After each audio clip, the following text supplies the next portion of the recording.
Ben voilà, notre stage de survie au Shin Shizen Onoda Dojo vient de se terminer.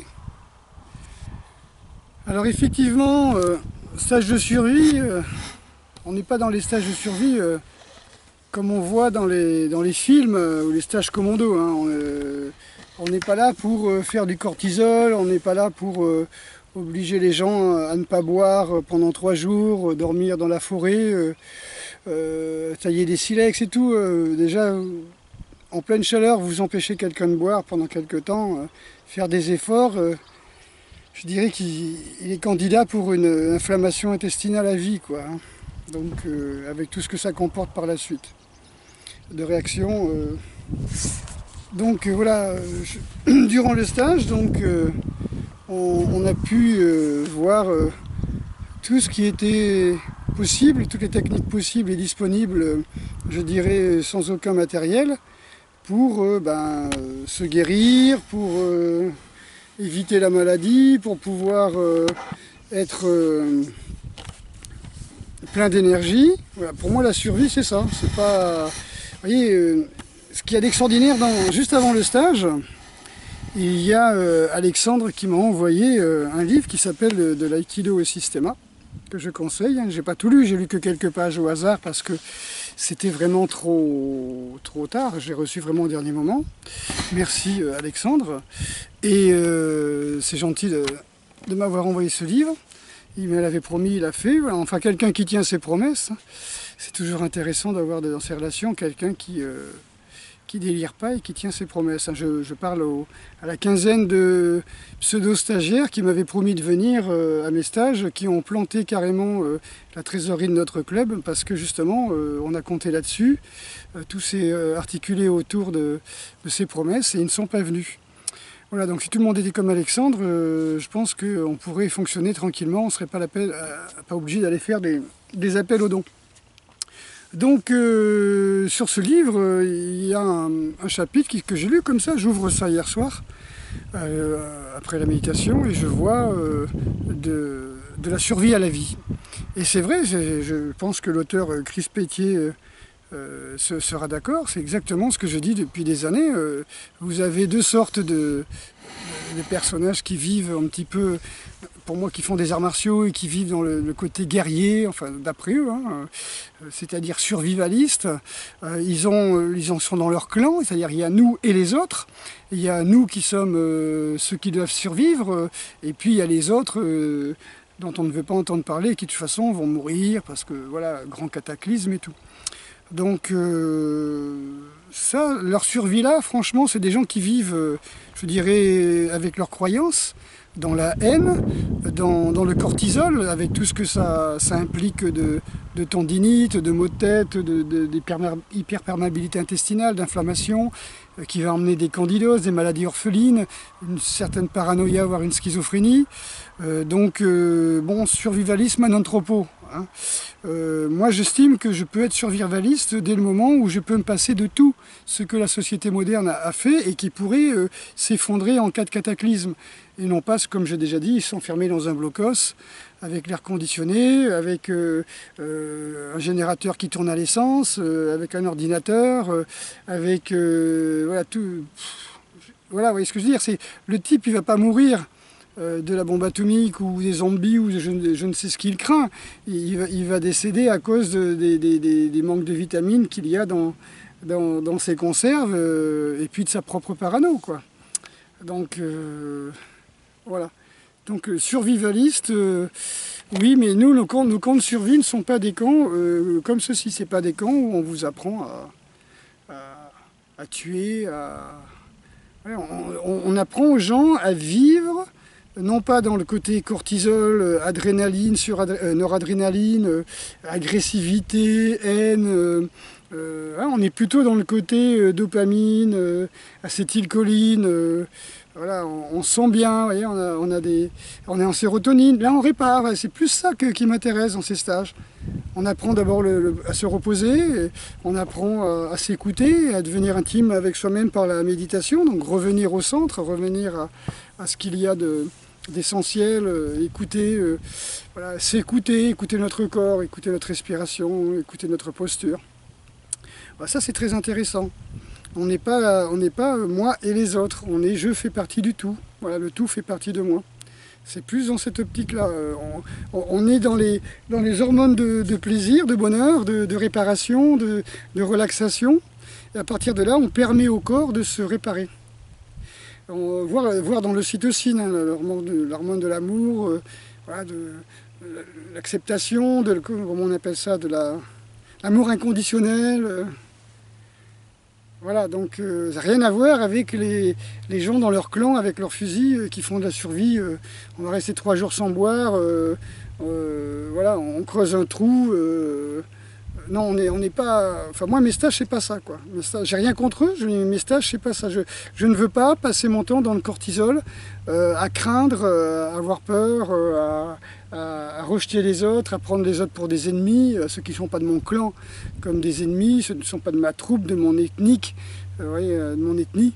Vous voyez, donc c'est toutes ces choses-là. Et pourtant, vous voyez ça dans beaucoup de stages de survie, hein, je l'ai déjà dit, les gens qui viennent sont des gens qui sont généralement épuisés. Déjà, ils sont bourrés de cortisol depuis des années. Comme j'ai dit, ils se rasent le crâne, ils se tatouent, ils sont bourrés d'arthrite, ils ont 20 ans, ils font 20 ans de plus que leur âge. Ils sont toujours en train de parler « moi je suis prêt si ça pète ». Honnêtement, c'est pas... Le vrai survivaliste, c'est pas ça. Ces gens-là, comme ils sont sous cortisol, s'ils ont une plaie, ben, ça va pas cicatriser. Puis de plus, ça risque, t'as de grandes chances de s'infecter. Pour moi, c'est pas ça, hein, survivre. Survivre, c'est permettre au corps de rester en vie. Donc le type, il est dans son blocos, voilà, il s'est tordu une cheville ou pété ou fait une fracture ouverte, il va prendre ses pansements avec son alcool qui va cautériser, avec je ne sais quel remède traditionnel, c'est-à-dire de Pasteur à maintenant, hein, c'est-à-dire ce qu'on appelle la médecine traditionnelle. Voilà, c'est bien, hein, il y a 40 ou 50 000 ans de médecine différentes, mais on prend celle qui a 100 ans. Bon. Ok. Et là-dessus, bah, il va cautériser une plaie alors que le corps n'a pas fait le nettoyage. Voilà, il va faire une septicémie, quoi. Il va mourir, voilà, de la gangrène, quoi. Voilà, j'en sais rien. Mais c'est pas ça. Pour moi, la survie, c'est pas ça. La survie, c'est permettre au corps de trouver tous les moyens possibles, imaginables, de se réparer. Et en même temps, durant ce stage, de se réparer. C'est-à-dire là, on a fait un stage du niveau 1-2. Voilà. Comme il y a eu tellement de gens qui nous ont promis et qui ont annulé leur stage, donc on a dû mettre le stage 1 et 2 en même temps. Et puis, donc dans le stage 1, c'est un stage de repos total, c'est un stage où on est sur le soleil, on repasse justement sur le côté acétylcholine, réparation, auto-réparation. Hein, cherchez pas la réparation de l'extérieur, ni de quelqu'un qui vous dit oui, oui, bien sûr, et puis qui remplit dans son ordinateur un logiciel qu'il a reçu de laboratoire qu'il a sponsorisé, et à la fin, il appuie sur un bouton, il y a une ordonnance qui tombe, il a 50% plus la consultation, il est content. Voilà, là on est vraiment retrouver le pouvoir d'autoréparation du corps. Ok, donc durant le stage on a fait ça, quoi. On a travaillé niveau 1 pendant 3 jours, donc j'en ai profité pour me faire un petit jeûne de 5 jours, hein, pas un petit jeûne pendant 5 jours, merci, hein, ne confondez pas. J'ai fait 5 jours de jeûne. Bon, bah, ouais, n'importe qui, je pense, peut faire 5 jours de jeûne. Ça. Vu qu'on mange l'acétone, c'est-à-dire les corps cétoniques, pardon, au bout de 5 jours, bon, j'ai pas maigri en graisse, j'ai pas maigri en muscles, je sais même pas si j'ai perdu du poids. Je me sens tout à fait en pleine forme. Voilà. Je pense même qu'on devrait, je pense qu'on n'est même pas fait à ce cycle circadien. On n'est pas fait pour dormir 8 heures et aller bosser 8 heures et être sur la route et préparer la cuisine du diable, la cuisson pendant le reste du temps et rester dans le canapé. Je pense pourquoi pas, d'après les travaux de Véronique Le Guen, qui a été étrangement suicidée, on est plutôt fait pour vivre 3 jours. D'ailleurs, on dit bien que la vraie fin arrive le 4e jour, donc il n'y a peut-être pas un hasard. Voyez, donc je pense qu'on pourrait très bien manger tous les 3 jours, hein, tous les 4 jours. Voilà, c'est des trucs à essayer, comme on pourrait rester 3 jours sans dormir. On dit en survie, on ne peut pas rester 3 nuits sans dormir. Pourquoi? À partir de la 3e nuit, là, on est vraiment dans le vrai sommeil, je dirais. Je dis... je pourrais dire, comme beaucoup des gens qui vous vendent un téléphone portable ou des clopes, il n'y a jamais eu de vraies études sérieuses faites. Non, ils achètent les études, vous voyez. Moi, j'achète pas les études, mais je peux dire que ils les achètent et puis surtout, ils les publient pas. Quand on prouve que l'aspartame est mauvais, que l'alcool est mauvais, que le tabac est mauvais, ou que le téléphone portable est mauvais, ça, ils achètent les études et puis ils ne les publient jamais. Et après ils disent, il n'y a aucune étude de publiée sur le sujet. Ben ouais, ils les ont pas, quoi. Comme le moteur à eau qui date des années 70, j'ai encore entendu à la radio, ben non, si le moteur à eau existait, ouais, parce que là, au salon de l'auto, une voiture japonaise marche à l'eau salée. Ben, on le sait très bien que l'électrolyte et compagnie, là, ça marche à l'eau salée, on le sait. Donc ça me fait un peu bondir, vous voyez. On parle de tout et de rien, alors que les pétroliers ont acheté ça depuis longtemps, comme Tesla avec l'électricité gratuite. Je pense qu'au commissariat énergie atomique, il y a longtemps qu'ils ont les brevets planqués quelque part dans un coffre et ils ne sont pas prêts de vous les donner. Voilà, donc sauf le jour où ils ne pourront rien faire et qu'il n'y a que eux qui pourront en profiter, ils trouveront un moyen de vous la vendre. De vendre l'eau, de vendre l'air que vous respirez, aussi. Donc... oui, ça m'a un peu mis sur la colère là, ouais, c'est dommage parce que j'ai loupé ce que je voulais vous dire. Donc on est vraiment, voilà, je reviens au stage, hein, on est vraiment là pour vraiment... alors je parlais des cycles circadiens, voilà. On est là pour expérimenter aussi, hein, donc pourquoi pas dormir tous les 3 jours, pourquoi pas... voilà.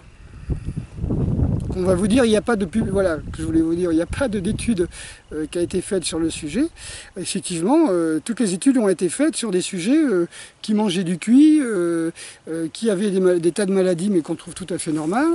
Il y a des réactions du corps parce que la personne vit en mangeant cuit, en dormant, en allant bosser tous les matins en étant épuisé et prendre des médicaments pour continuer à aller bosser, pour continuer à continuer toujours à repousser la guérison des toutes premières maladies qui n'a jamais guéri, et puis en voilà une deuxième maladie, en fait quand le cœur il vous parle, le corps vous parle, il vous dit arrête, j'ai mal de tête, arrête, t'as mal de tête parce que t'es épuisé, t'es en acidité, et là on prend de l'aspirine, on lui dit la ferme, moi je m'occupe d'autre chose, il faut que j'aille bosser, mon patron va m'engueuler, voilà, en gros j'ai la peur de me retrouver seul, au chômage, non reconnu, etc. quoi. Manque de reconnaissance, ou la honte. Donc il faut que je continue à aller dans mon métro boulot dodo, sinon on va me prendre pour un extraterrestre. Ben, on est peut-être des extraterrestres après tout. Hein. Si notre ADN réagit à l'obscurité, hein, si vous allez dans des grottes et que vous restez des mois dans des grottes, à un moment, ben, votre journée elle va durer 3 jours. Voilà. Et là vous allez manger tous les 3 jours, etc. Vous n'avez pas posé de questions. Ah, on est peut-être des extraterrestres, on s'est peut-être paumé ici, quoi. Il y en a qui disent que la prison c'est une terre, la terre est une prison d'extraterrestres, vous êtes là, puis voilà, quand vous serez, on vous met dans un corps, voilà, un corps de singe, un singe nu, puis là vous démerdez, hein. Vous essayez de mériter le salut, et pour pouvoir ne plus revenir vous réincarner là-dedans. Je sais pas, moi j'ai beaucoup de théories, j'ai beaucoup d'histoires, voilà. Bon, maintenant, voilà, le fait est que ce stage s'est très bien passé, donc on a fait niveau 1 pendant les 3 premiers jours, et les 2 derniers jours, enfin même on a fait même 2 jours et demi, et 2 autres jours et demi, bâton, ambo, self-défense, on a travaillé un petit peu comment on travaillait son corps avec le taijutsu, le bujutsu de l'école Kukishin-ryu. Voilà, on est là avec une activité, un début de parcours, travailler comment développer son cardio, une nouvelle méthode aussi, je vais creuser avec l'auteur là qui explique il y a des méthodes de développer la capacité thoracique, capacité respiratoire bien plus forte qu'en courant, avec des exercices, donc je vais creuser ça m'intéresse énormément. Et voilà, donc chaque stage, il y a énormément de choses. Même Philippe, là, que j'ai mis en photo, là, qui fait des stages, qui fait mes stages depuis longtemps, il a trouvé, je lui ai montré tout à l'heure, des techniques qu'il n'avait jamais vues sur comment travailler la fluidité des énergies, comment fluidifier les énergies en dynamique. Voilà, donc des choses comme ça, chaque personne, comme je dis, les 2 derniers jours, je montre pratiquement une sorte de résumé avec des points essentiels Pas tout simplement parce que si la personne n'a pas la patience de rester les 5 jours et qu'elle part au bout de 3 jours en disant ouais, c'est bon, je vais aller faire fumer ma clope, je vais aller manger mon jambon beurre parce que bon ça va, j'en ai marre, je vais manger normalement maintenant, hop il va au café du coin, petit déjeuner, café au lait, pain beurre confiture plus la clope, ouais d'accord, ben, il s'en va après, hein, il ne revient plus, et puis voilà quoi, et puis après il a loupé ce qu'il y a de mieux dans le stage quoi, c'est-à-dire les petits points, les toutes dernières découvertes que j'ai faites juste avant de venir en stage, y compris au Japon, voilà. Donc toujours pareil, les 15 personnes qui m'ont promis de venir, bah, je dis bah, c'est parce que vous ne le méritez pas, c'est tout. Hein. Vous n'êtes pas prêts, karmiquement vous n'êtes pas prêts, il vous faut encore dérouiller avant d'avoir l'opportunité de venir. Si la vie ne vous donne pas l'opportunité de venir ici, bah, tant pis. Et nous, bah, si on a des problèmes de trésorerie parce qu'on a tenu compte qu'il y avait des gens et on les prenait pour des gens sérieux, bah, tant pis. Nous on va se débrouiller, on va aller vers une autre voie. Voilà, comme je disais, s'il ne faut pas qu'on garde le centre, on ne le gardera pas. Là, quelque chose d'intéressant.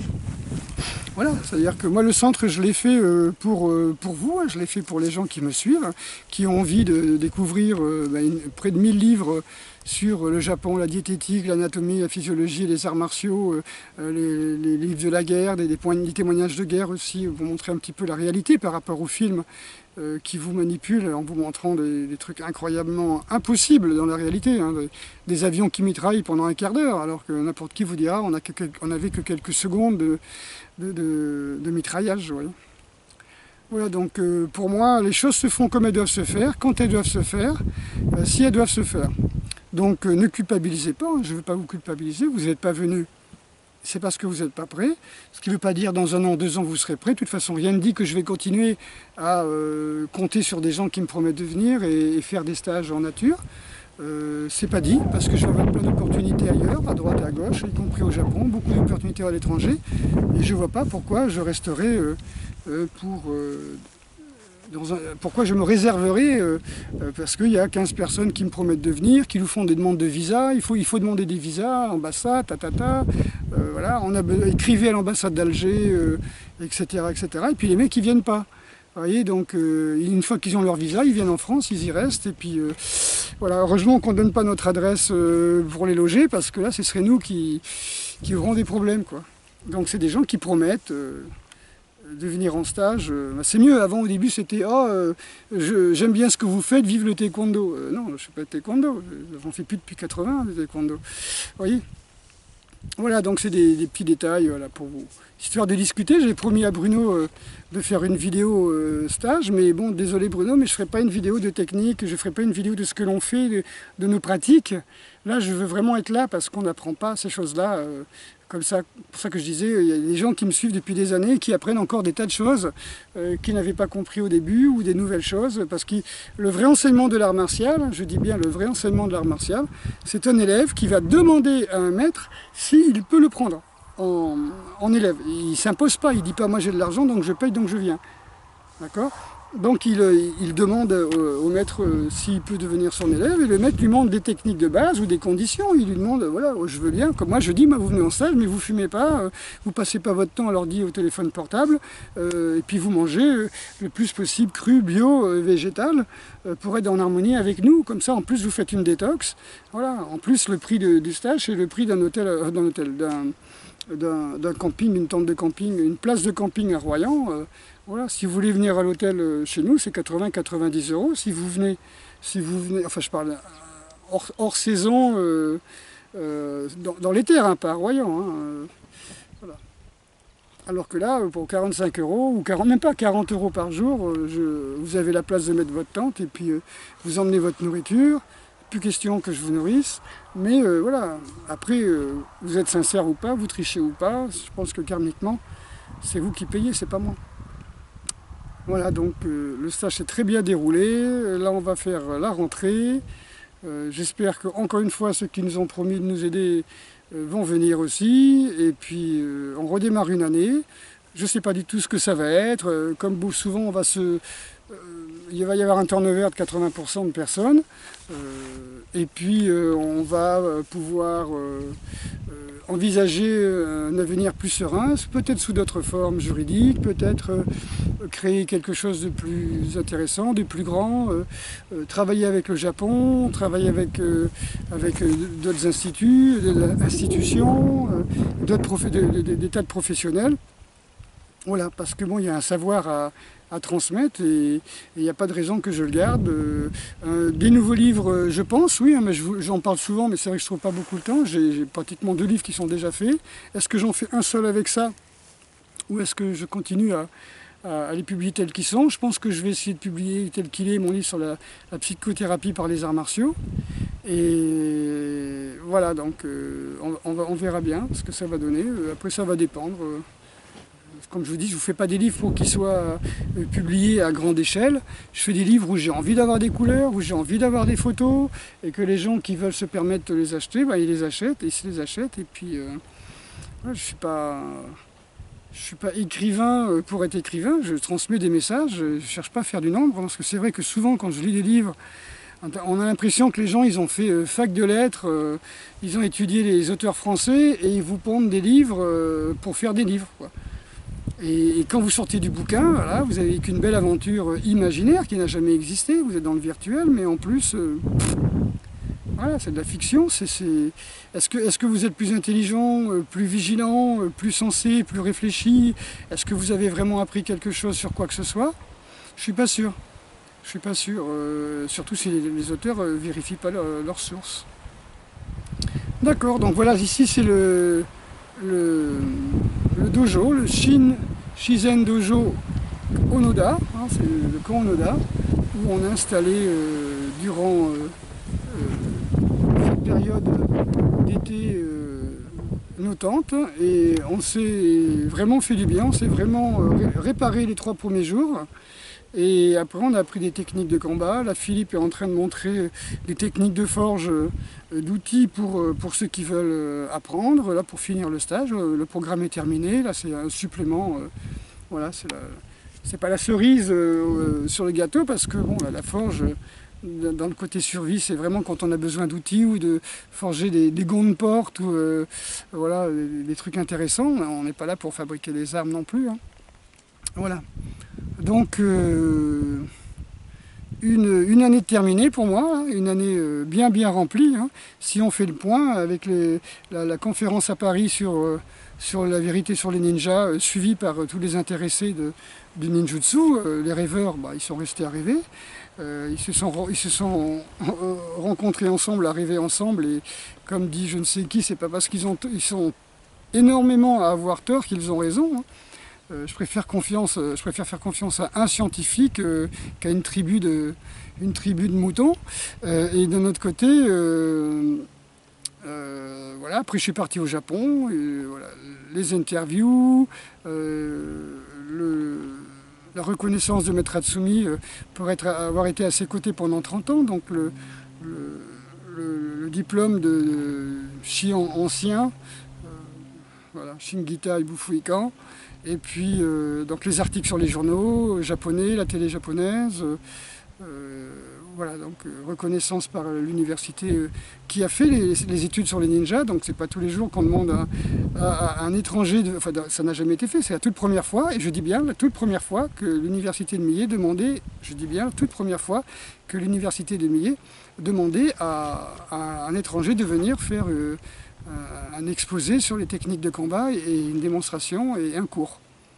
Je dis bien la toute première fois. Si des gens vous disent je suis reconnu par l'université de Millet et j'ai travaillé, à part Guillaume Lemagna, je vous assure qu'il n'y a personne. Ne croyez pas ceux qui vous disent je travaille à l'université de Kyoto, de Millet, tout ça. Je suis vraiment désolé, mais j'ai pitié. J'ai vraiment pitié pour ces gens-là qui ont besoin de mentir, de se bâtir des légendes, d'aller enseigner à droite et à gauche dans des pays où les gens ne les connaissent pas vraiment. Voilà, quand on voit quand on voit comment les gens tournent, ça fait mal, quoi. Je me dis, arrêtez, il y a un moment, il faut arrêter, quoi. Faut arrêter de mentir, ça se voit trop, quoi. De toute façon, ça se verra un jour ou l'autre, quoi. Qu'est-ce qu'ils vont dire tous vos élèves là, quand ils sauront que vous montez? Vous paranoïez à mort, là, vous mitonnez à mort, il faut arrêter. La vérité, elle est simple, la vérité, c'est ce qu'on peut prouver. Prouvez ce que vous dites, moi je prouve ce que je dis. Prouvez ce que vous dites. Moi j'ai les diplômes, moi j'ai les lettres, j'ai les photos, montrez-moi vos photos à Kyoto, à Iga, faire des conférences et des cours, montrez-moi. Montrez-les moi. Vous pouvez pas les montrer? Ah, ça fait 20 ans que je vais au Japon, je discute avec Hatsumi, je suis un pote à lui. Montrez-moi les photos, montrez-moi les discours, montrez-moi les enregistrements, les films, tout ça. Il n'y en a pas? Allez. Hein, le principe du ah bah voilà, c'est du ninjutsu, donc s'il n'y a pas de traces, donc c'est du bon ninjutsu. Vous voyez, si on voit rien, s'il n'y a pas de preuves, donc c'est du ninjutsu. Faut arrêter là, les romans fiction là. Vous êtes en train de pratiquer une espèce de ninjutsu complètement mythomaniaque que l'on trouvait dans les romans des années 20, 30, 40, 50 quoi. Et c'est ça votre truc là, vos sources c'est ça. Arrêtez, s'il vous plaît. Bon, ça y est, les conférences sur le ninjutsu, sur la vérité sur le ninjutsu sont faites là en France, en français, gratuitement, à Paris. Comment ça se fait que les Parisiens qui se disent faire du ninjutsu ne viennent pas dans quelque chose de gratuit qui parle de ce qu'ils disent pratiquer depuis 20 ans? Parce qu'ils ne pratiquent pas ça depuis 20 ans, c'est des conneries. Ils mentent. Ils mentent. Voilà. Dommage pour leurs élèves. Dommage pour leurs élèves qui les suivent comme des gourous, là, comme ça. Ah, c'est un gourou qui, s'il le dit, c'est que c'est vrai. Puis ils vont se battre, hein, ils vont se battre pour lui, hein, ils vont se battre pour le gourou en disant non, il a raison, il m'a dit ci, il m'a dit ça. C'est pas parce qu'il t'a donné un grade qu'il a raison. C'est pas parce qu'il t'a acheté, il a acheté ton silence. Ouais, c'est comme un petit peu dans la guerre 14, quand les tirs de canon étaient un petit peu trop courts, hein, des Français, puis que ça détruisait carrément les compagnies françaises. Les survivants leur donnaient une légion d'honneur ou une médaille, je ne sais quoi, pour qu'ils se taisent. Pour pas qu'ils disent ah, c'est les Français qui ont tué votre enfant, madame. On leur donnait une médaille pour qu'ils se taisent. Je veux dire, quand tous les anciens combattants sur leur lit de mort auront dit ce qu'ils ont à dire, ils feront comme Pasteur. Ils diront j'ai bidonné. J'ai mitonné, j'ai bidonné, j'ai menti, j'ai tout piqué à Béchamp et les 3/4 de mes expériences étaient fausses. On cachait les chiens quand ils étaient morts. Voilà. Pour ceux qui connaissent un peu. Ah là, je suis bien, là, je suis au soleil, là, je suis sur mon petit tapis de fleurs, là, je me masse le dos. Et puis là, Philippe est en train de forger, je vais aller le rejoindre. Et je vous souhaite une merveilleuse journée à toutes et à tous. Là, bah, je ne pense pas faire de stage en septembre sur le camp, en Oda. Bon, je pourrais, mais bon, je n'ai pas prévu. S'il y a des stages, ce sera forcément en semaine. Et ressortir 400 kg de matériel pour 5 jours, vraiment, ça me gonfle un peu. Mais vous, pourquoi pas? Mais bon, voilà. Moi, ce qui m'intéresse, c'est pas les stages où c'est possible, mais on va travailler beaucoup de physique. De toute façon, il faut arrêter. Hein, ceux qui me demandent des stages de survie sont sous cortisol, ils sont sous tendinite, ils ont des maux de tête, ils ont inflammation intestinale. Je dirais qu'ils sont sur le fil du rasoir comme les sportifs de haut niveau. Ils sont prêts à s'écrouler de fatigue et de surentraînement. Et ils me demandent de faire des stages de survie parce qu'ils sont incapables de sécréter naturellement leur adrénaline. Donc ils s'inscrivent à un saut en parachute, à un saut à l'élastique, à du parapente. Ils vont se faire peur, ils vont dans les fêtes foraines, là, ils deviennent adrénalinomanes. En fin de compte, ils sont accros à la morphine qui vient après l'adrénaline. Vous voyez ce que je veux dire, hein, pour ceux qui connaissent un peu. Donc, on n'est pas là pour se faire du mal. Au contraire, moi, quand je vois quelqu'un qui arrive, allez, on y va, le mec, il a toute une trousse militaire, tatouée à mort, des tigres, des dragons, des têtes de mort, des machins comme ça. Je dis, écoute, hein, on va commencer par dormir 2 jours. Et le type, il va dormir, s'il m'écoute, quoi. S'il ne repart pas aussitôt, il va dormir 2 jours. Et 2 jours, après, il va me regarder, il va avoir l'air un petit peu honteux, comme un chien qui a déchiré le canapé pendant que vous n'êtes pas là. Il vous regarde par en dessous, puis il dit, ouais, effectivement, quoi. Hein. Effectivement, j'en avais besoin.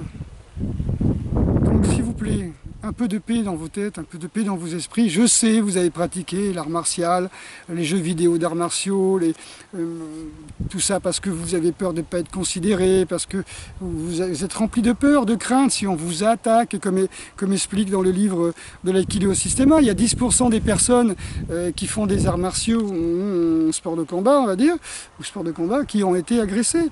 Et il y a 10% de ces personnes qui se sont servies, qui ont pu avoir la possibilité de se servir de ce qu'ils ont fait, hein, de ce qu'ils ont pratiqué.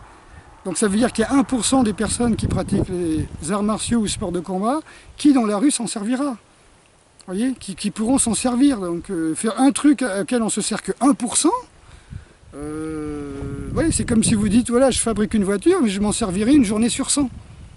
Ça n'a aucun sens. Ça n'a aucun sens. Donc pratiquez pas les arts martiaux pour le combat, pratiquez les arts martiaux pour trouver la paix, s'il vous plaît. Parce que le vrai art martial, c'est l'art du non-combat. Et dedans, il y a inclus la méditation, une bonne diététique non agressive et des étirements pour bien vous détendre. Voilà, les Japonais, ils font la méditation, ils ont les bains chauds. Voilà. Et puis ils sont chez eux, c'est leur tradition, c'est leur culture. D'accord? Donc, arrêtez de culpabiliser, comme lui j'ai aimé, comme lui j'ai souffert, hein, arrêtez. Faites plutôt les arts martiaux pour pratiquer la paix, pour retrouver la paix. La paix de l'esprit, la paix du corps, que le corps puisse cicatriser. Je vous le dis, si vous faites un stage de survie, vous courez à droite et à gauche, vous vous enfermez dans les bois, vous avez vos fusils à pompe et votre treillis camouflé, oui c'est bien, mais si jamais vous faites griffer par des épines, comme vous êtes sous cortisol, vous ne pourrez pas cicatriser, vous aurez beaucoup de mal, ça va s'infecter tout ça. D'accord? Réparez-vous, je le dis encore une fois, réparez-vous, trouvez la paix, calmez-vous, réfléchissez à tout ce que je viens de dire, regardez une deuxième fois, troisième fois cette vidéo et vous verrez que même dans 10-15 ans, vous verrez que j'avais raison. Je suis désolé. Les informations que je vous donne, c'est des informations que j'ai recoupées sur 30 ans de recherche et il n'y en a aucune qui contredit l'autre. Et quand on les met toutes ensemble, ça donne ce genre de discours que j'ai eu depuis quelques temps, quelques minutes. Donc, sérénité, paix, calme. Protégez-vous, sachez vous défendre vous-même. L'ennemi n'est pas là où on croit, l'ennemi est ailleurs. L'ennemi est dans vos assiettes, dans les supermarchés, dans les cabinets médicaux, dans les pharmacies, dans votre mode de vie. C'est tout ça qui vous détruit. C'est pas le gars qui va vous attaquer parce que voilà, il est venu en France, il n'a pas d'argent, on lui a piqué ses richesses, il essaye de survivre. Voilà, lui, il a une chance sur 100 de vous attaquer. Par contre, c'est tous les jours que vous bouffez des saloperies dans lesquelles on a rajouté du sel, de l'eau, du sucre, de l'aspartame, du glutamate, d'autres agents texturisants ou agents de goût, tout ça, exhausteurs de goût, tout ça, dans des plastiques qui vont modifier vos hormones. Voilà.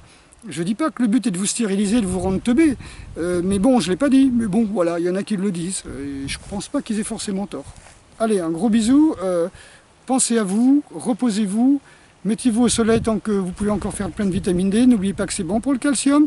Et la clope, l'alcool, le travail en surentraînement, l'entraînement exagéré, les 20 grammes de protéines par repas, tout ça, ça vous bousille le calcium. D'accord? Donc soleil, cure de fruits, cure de légumes, carottes râpées, salade, tomates, melons, pastèques, et puis des fruits, des bananes, des pêches, Ah les gars, bafferez-vous de ces dons de la nature et trouvez la paix. Si vous êtes au soleil, si vous êtes sur la plage, profitez-en au maximum, faites des temps de repos.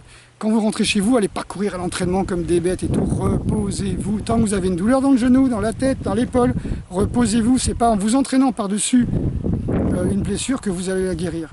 Vous allez refaire du cortisol, vous avez peur, vous vous dites, il faut que je m'entraîne, sinon je vais perdre du volume, je vais perdre ma technique, je vais pas être bon, les autres vont me rattraper mon niveau. Arrêtez de paranoïer comme ça. Déjà, si vous paranoïez, c'est que déjà vous êtes sous cortisol, et c'est pas naturel d'être sous cortisol. Tu te lèves le matin, tu vois la lumière du jour, comme tu es une proie, ben, tu serres les fesses, hein. Donc tu fais caca, tu fais pipi, puis hop, tu t'en vas, tu vas te planquer dans la forêt en espérant que les vrais prédateurs, ceux qui mangent des animaux vivants, ils vont vous éviter. Et après, vers 11h30, midi, là, prenez votre salade, prenez vos fruits, voilà. Mais si vous êtes sous cortisol jusqu'à 11h du soir, s'il vous plaît, tout ce que vous mangerez, vous ne l'assimilerez pas, vous allez faire que du gras, du gras, du gras, du gras. Dormez, il faut dormir, il faut dormir. Pas toute la journée, pas dormir réveillé en regardant la télé. Dormez suffisamment. Hein, vous avez du gras là, que vous n'arrivez pas à perdre sur le bide, là, c'est le cortisol, ça. C'est pas du tout parce que vous mangez trop. Hein. Souvent vous faites des jeûnes, j'ai pas perdu un gramme hein, de cortisol. Ce qu'il faut savoir, c'est que quand vous avez du cortisol, le corps il n'en peut plus, il va stocker ça dans de la graisse. Hein, d'accord et puis, pour pouvoir le sortir du sang, quoi, le sortir de la circulation, parce que c'est dangereux, toujours avoir le sang en acidité. Le cortisol acidifie le sang. Donc on le met sous une gaine de graisse. Ah bah oui. Ah, vous faites du cholestérol, madame, c'est pas bon. Bah, vous faites du cholestérol parce que vous dormez pas assez, parce que vous fumez, parce que vous buvez du café, parce que vous êtes inquiète, parce que vous paranoïez, parce que vous avez peur de tout. Voilà. Et donc le corps fabrique du cholestérol. Vous fumez, vous abîmez les artères, le corps fabrique du cholestérol pour tapisser les artères. Ah, on va vous donner des statines pour enlever le cholestérol. Eh bien oui, vous enlevez les statines, vous prenez les statines, vous enlevez le cholestérol qui protège les artères. 3 semaines après, vous avez un AVC. J'ai dit ça, j'ai rien dit, hein. Vous savez, moi je ne suis pas médecin. Oula, voilà, ce sont des on-dit, c'est des rumeurs, vous voyez. Voilà, mais ça arrive tous les jours. Alors, quand des rumeurs, des rumeurs urbaines, je ne sais pas comment on dit, là, des bruits de couloirs comme ça arrivent 3-4 000 fois par jour, ça ne devient plus des rumeurs. Voilà. Donc, prenez soin de vous, reposez-vous, profitez du soleil. Si vous avez besoin des conseils, je suis là, même ceux qui ne sont pas venus parce que c'est tout simplement qu'ils ne sont pas prêts. Mais voilà, il ne faut pas me dire je viens quand vous ne venez pas, parce que moi je suis quelqu'un de sincère et je pense que les gens doivent être sincères. Vous voyez, je suis bête, vous voyez, je suis innocent, je suis un enfant de 5 ans, je me dis ah bah il m'a promis donc il va venir, oh là là, voilà. Mais je me vexe pas, hein. Le gars vient pas, il me promet, il vient pas, je ne vais pas faire une crise d'appendice pour autant. Je suis là tranquillement, il vient pas, non, ok, c'est un signe. On va se passer d'eux et voilà, le jour qu'ils voudront venir, il n'y aura plus de stage et puis on sera passé à autre chose, à l'étape supérieure pour les gens qui nous ont suivis toutes ces années, qui eux vont pouvoir accéder à l'étape supérieure et les autres, ben, ils seront toujours à se demander pourquoi ils ne cicatrisent pas, pourquoi ils ont des maux de tête, pourquoi ils ont des boutons, pourquoi ils sont constipés, pourquoi, voilà, pourquoi ils ont des caries tout le temps, pourquoi ils ont les dents qui tombent, les gencives qui saignent, ils y voient de moins en moins bien, tendinite sur tendinite. Voilà, paix sur vous les amis, et sincèrement, prenez soin de vous, sincèrement, réécoutez cette vidéo, prenez des notes, voilà. J'ai aucun intérêt, si vous voulez, à mentir, je ne vends pas de produits chimiques, je ne vends pas de médicaments, je ne vends pas de vaccins, je ne vends pas de nourriture, je ne vends pas même de nourriture bio, voilà.